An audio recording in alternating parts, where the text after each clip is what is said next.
We may never again see a headline that so perfectly encapsulates the U.S. policy toward Israel's total war on Gaza.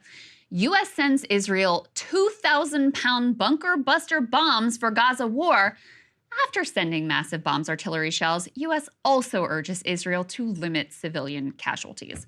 What a sick joke this all is at this point. Leaking to the U.S. press how concerned you are about civilian deaths, while expediting shipments of the very weapons that Israel has used to slaughter innocents on a scale that we have not seen from a developed country in modern history. Every day, practically every hour, we learn of some new fresh horror. Here is one of the very latest. A journalist allowed into a hospital that had been forcibly evacuated by the IDF makes the most grisly of discoveries.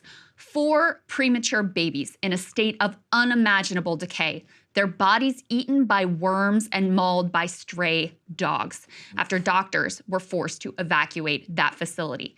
Now, the nurse responsible for their care described the wrenching decision to leave them behind in an interview with the Washington Post. He said, quote, "I felt like I was leaving my own children behind."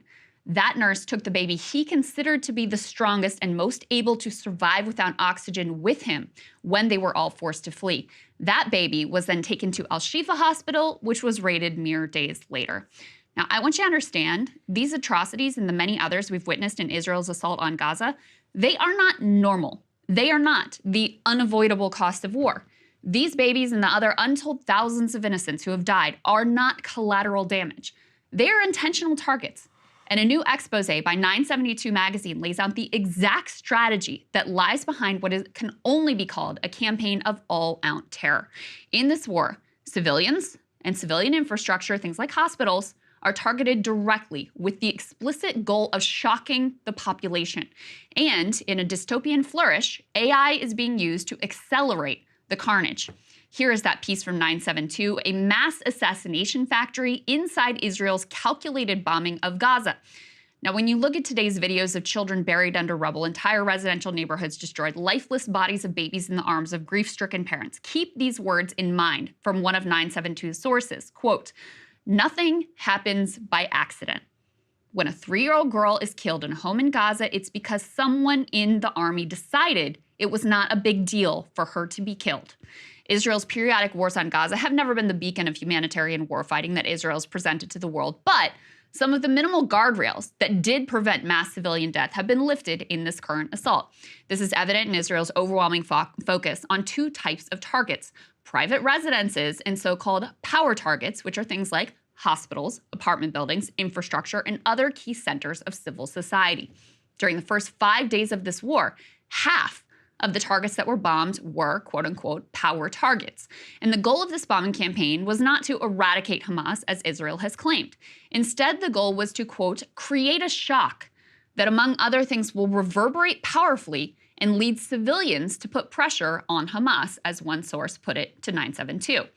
Another source explained that the buildings only needed the most remote connection to Hamas or Islamic Jihad to be targeted for complete destruction. Quote, "If they would tell the whole world that the Islamic Jihad offices on the 10th floor are not important as a target, but that its existence is a justification to bring down the entire high-rise with the aim of pressuring civilian families who live in it in order to put pressure on terrorist organizations, this would itself be seen as terrorism, so they do not say it."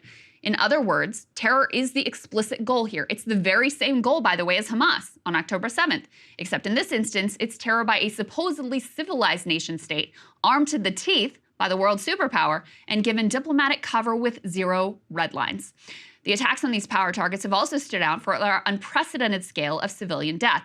According to 972, in prior wars, civilians were more consistently warned ahead of bombings. The IDF would leaflet, they would send messages, they would use a quote-unquote roof knock to warn the building was about to be attacked. They would use drones then to even monitor civilian departures to make sure people were leaving. Not so in this war, where many buildings have been bombed with no warning and with hundreds of civilians still inside. Another major focus of Israel's bombing campaign has been the private residences of low-level Hamas operatives. As one source who was unhappy with this practice said, quote, "In the majority of cases, military activity is not conducted from these targeted homes." I remember thinking that it was like if Palestinian militants would bomb all the private residences of our families when Israeli soldiers go back to sleep at home on the weekend. The blanket assault on these private homes, where many families were still located, has been aided by a new AI tool, which uses algorithms to produce targets.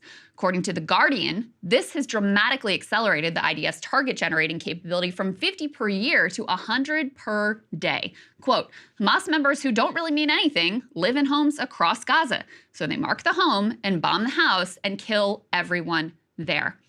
Taken together, these reports thoroughly debunk the already preposterous idea that Israel was surgically targeting Hamas. No. IDF spokesperson Daniel Hagari was closer to the truth when he said this, quote, the emphasis is on damage, not on accuracy. These are the tactics that the U.S. government is meekly protesting as the bombing campaign now moves to the south, where most of Gaza's 2.2 million residents have been forced to flee. Already, hundreds of Palestinians have been killed in that renewed assault. If this bombing of 6 residential high-rises in Khan Yunis is any indication, the focus on destroying power targets to terrorize the entire population remains firmly in place. And the truth is, the Israeli government can't be so stupid as to think that any of this is actually in the long-term security interests of Israel. To think that massacring children by the thousands is going to lead the Palestinian population to turn on Hamas. It will not lead the population to turn on Hamas, but it will certainly lead some of the population to turn into Hamas or to embrace other groups advocating violent armed resistance. No, the real goal is to put on a show for the Jewish Israeli public, 58% of whom do not believe the IDF has been brutal enough, and only 1.8% of whom believe that they have gone too far. The real goal is a last-ditch attempt by Bibi to stay in power by showing just what a monster he can be to satisfy a monstrous public appetite for death and destruction.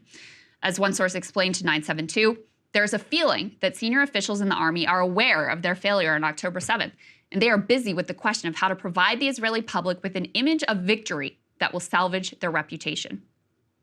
Apparently, that sought-after image of victory is that of decomposing babies left to suffocate and starve in a power target also known as a hospital. Real tough, guys.